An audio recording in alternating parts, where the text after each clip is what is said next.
Hi everyone, I'm really excited to talk to you guys today. I have another For the Coaches episode, and this time coming inside because it's been raining all day here in the Annapolis area, unfortunately. But I did think of something that would be really great to talk about, not only for me to share insight to coaches, but also to create some discussion because I think there are a lot of other people and other experiences that could be really useful to collectively help everyone through this situation. And that is shooting drills. Shooting drills are every goalie's favorite. I know. No, that was actually sarcastic.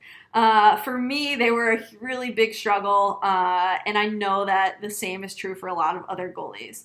And there are a number of different reasons for this. The most one that I see from young kids to the top of the level college players is simply the competitive nature of goalies and the desire of any competitive athlete to want to do their job well and to want to be the best that they can be. And when you're in a shooting drill, you're set up to fail, right? It's totally unrealistic. The shots are undefended, right on top. They have a lot of time, usually in space, depending on the situation or how it's set up.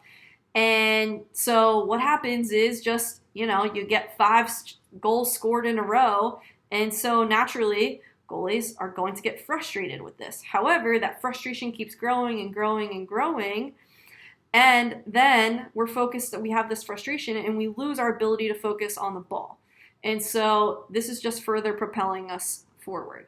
So in a sense, yes, shooting drills are great to work on the mental game and working on the reset. But if we can help our goalies through that a little bit easier and a little bit faster, then that's definitely something that I would hope you guys would want to do as coaches. Something I definitely would want to do when I'm coaching my goalies. The other thing is that I see also from more so younger kids is a lot of dejection. They want to do a good job for their team, and so they just start to feel sad. And a lot of times what you'll see is goalies' physical appearance starts shrinking down like this. They physically get smaller. They'll start moving less.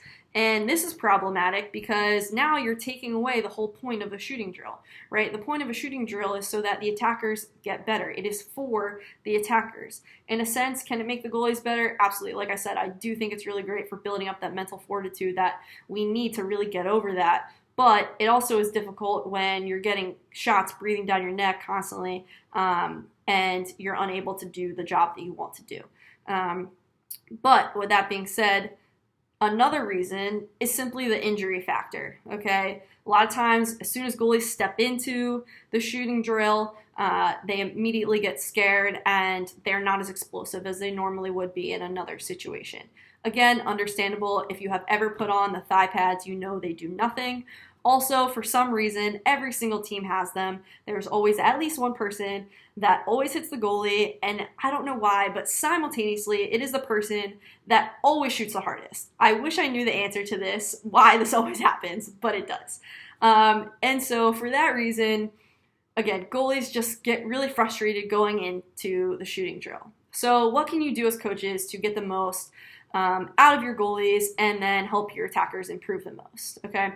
Number one is to set boundaries in the drill. So make sure, one, you always have a crease in your shooting drill. Secondly, make sure you set up cones so that you have a boundary where the shooters are shooting from.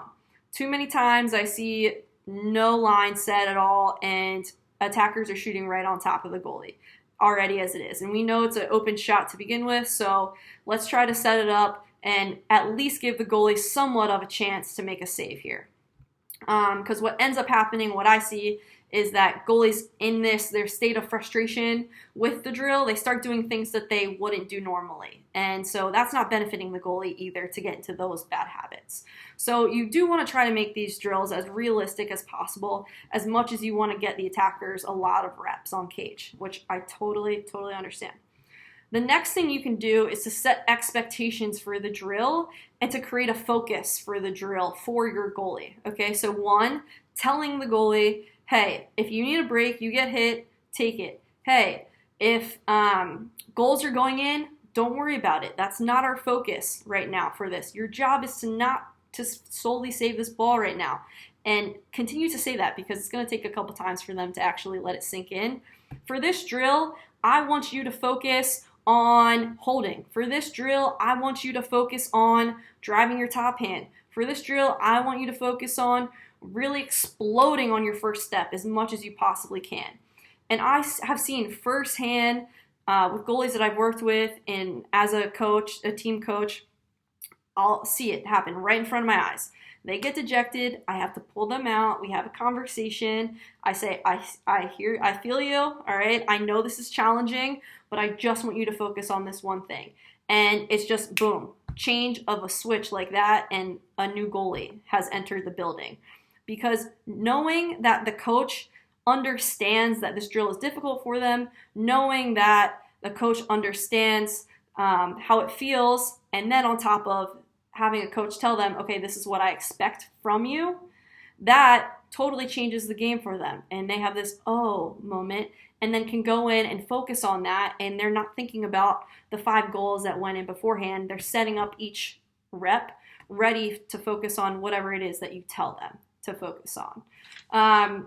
So those 2 things are really important. And then the last thing is just to remind them in the drill of this, of their focus. And then once they do it well, make sure you're praising them for this. And the same is true with the attackers. You know, when you're setting the boundaries, you know, make sure that they know that it's good when they, you know, are abiding by the boundaries. And, you know, I'm definitely as a coach not afraid to give kids push-ups for hitting the goalie. Just again, so goalies know that you have their back.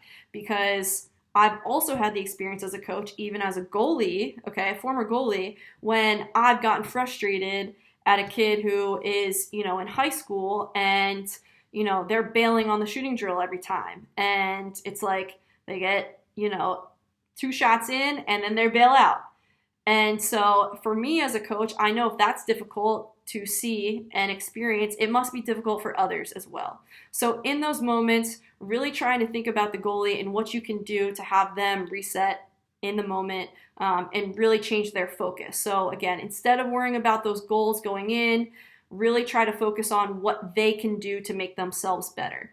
And I promise if you do this, you are not only going to improve your goalie's playing ability, but you're also going to improve your attackers because now you're getting a more efficient goalie in the drill for every single rep. But like I said, I really would love to hear what other people have to think about this and hear maybe other strategies that other coaches utilize. All right, well, that's all I got for today. Have a great one. Talk to you guys soon. Bye.